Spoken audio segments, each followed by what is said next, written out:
BJP देश में समान नागरिक संहिता लाने की कोशिश लंबे समय से कर रही है, लेकिन उत्तराखंड के मुख्यमंत्री पुष्कर सिंह धामी राज्य में उसे लागू करने की बात बीजेपी को दोबारा सत्ता में आने के बाद से कह रहे हैं। गोवा को छोड़कर के किसी भी राज्य में केंद्र सरकार के स्तर पर समान नागरिक संहिता अभी तक लागू नहीं की गई है, लेकिन पुष्कर सिंह धामी ने भाजपा के इस सपने को साकार करने की ठानी है।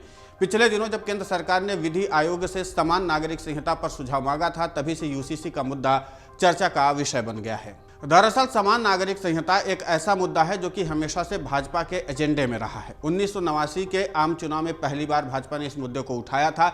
इससे पहले भारतीय जनसंघ के संस्थापक श्यामा प्रसाद मुखर्जी ने 1951 में जम्मू कश्मीर में यह नारा दिया था कि देश में दो निशान, दो विधान और दो प्रधान कभी भी नहीं चल सकते।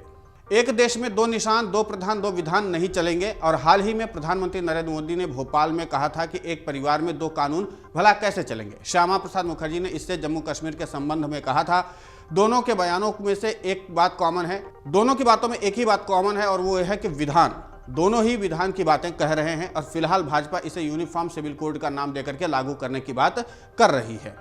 अगले साल होने वाले लोकसभा चुनाव से पहले पार्टी ये चाहती है कि यूसीसी का दांव चला जाए।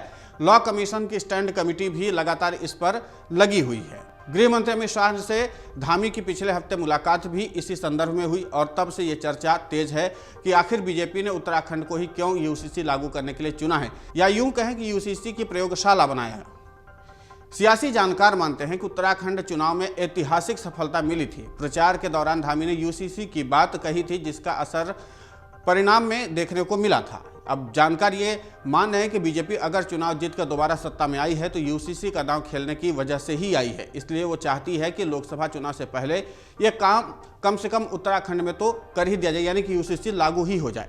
धामी की सरकार जब सत्ता में आई दोबारा, तब सुप्रीम कोर्ट की सेवानिवृत्त न्यायाधीश जस्टिस रंजना देसाई के नेतृत्व में एक कमेटी गठित की गई। उस कमेटी ने यूसीसी के लिए ड्राफ्ट तैयार किया था। जानकार ये भी मानते हैं कि उत्तराखंड यूसीसी के मुद्दे पर हॉट स्पॉट इसलिए भी है क्योंकि सबसे पहले इस मुद्दे की पहल उत्तराखंड सरकार ने ही की थी। उत्तराखंड में जो कमेटी बनी थी उसने भी सुझाव मांगे थे। कई सरकार और गैर सरकारी संगठनों ने यूसीसी को लेकर के बनाई कमेटी को सुझाव भेजे भी थे, जिसके बाद ये ड्राफ्ट तैयार हुआ है।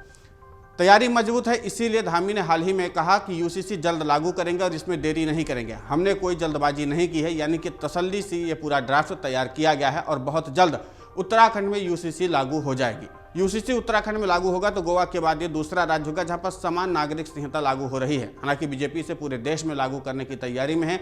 खबर यह भी है कि मानसून सत्र में संसद में एक बिल लाकर के इसे पास करवाने की कोशिश बीजेपी की तरफ से होगी। लोकसभा में तो उन्हें कोई परेशानी नहीं होगी, लेकिन राज्यसभा में नंबर गेम में बिल अटक सकता है। संक्षेप में एक बार फिर बता दें कि समान नागरिक संहिता आखिर है क्या, ये आपको समझना जरूरी है। समान नागरिक संहिता यानी कि यूनिफॉर्म सिविल कोड सभी धर्मों के लिए एक ही कानून है। अभी भी देश में हर धर्म का अपना अलग अलग कानून है। इसके हिसाब से शादी विवाह तलाक या इससे जुड़े जो भी निर्णय होते हैं वो सभी धर्म अलग अलग लेते हैं। ये कानून हिंदू धर्म के लिए अलग है, मुस्लिमों के लिए अलग है, ईसाइयों के लिए अलग है और दूसरी जातियों के लिए भी अलग है।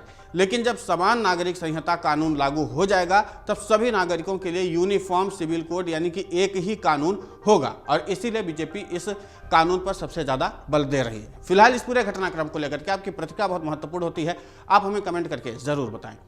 अमर उजाला अब आपके टीवी पर भी। अपने स्मार्ट टीवी पर यूट्यूब पर सर्च करें अमर उजाला, चैनल सब्सक्राइब करें और देखें ताजा खबरें, वो भी HD क्वालिटी में।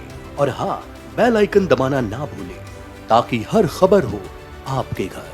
अमर उजाला, निष्पक्ष, निर्भीक, निरंतर।